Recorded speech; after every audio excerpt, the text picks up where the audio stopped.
हमारे देश के सामने और विश्व में पूरी मानव जात के सामने कोरोना का ये कालखंड बहुत बड़ी चुनौती के रूप में आया है।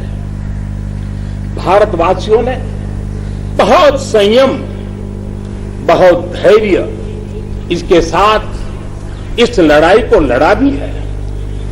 इस लड़ाई में हमारे सामने अनेक चुनौतियां थी, लेकिन हर क्षेत्र में हम देशवासियों ने असाधारण गति से काम किया है।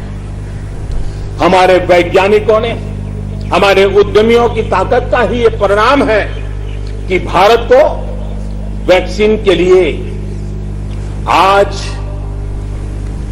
किसी और देश पर हमें निर्भर नहीं होना पड़ा। आप कल्पना कीजिए, पल भर सोचिए, अगर भारत के पास अपनी वैक्सीन नहीं होती तो क्या होता। पोलियो की वैक्सीन पाने में हमारे कितने साल बीत गए थे। इतने बड़े संकट में जब पूरी दुनिया में महामारी हो तब हमें वैक्सीन कैसे मिलता, लेकिन भारत को शायद मिलता कि नहीं मिलता और कब मिलता।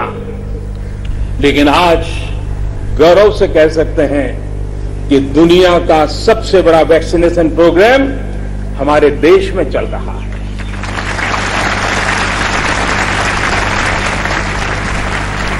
54 करोड़ से लोग, 54 करोड़ से ज्यादा लोग वैक्सीन डोज लगा चुके हैं।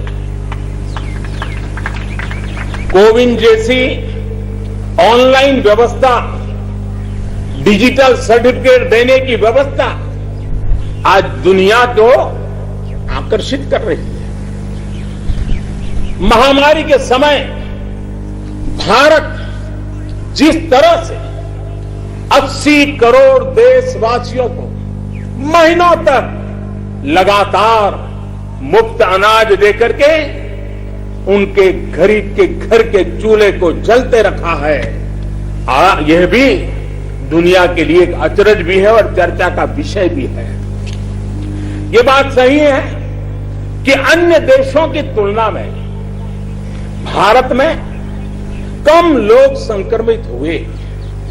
ये भी सही है कि दुनिया के देशों की जनसंख्या की तुलना में भारत में हम अधिकतम मात्रा में हमारे नागरिकों को बचा सके, लेकिन ये हमारे लिए पीठ थपथपाने का विषय नहीं है।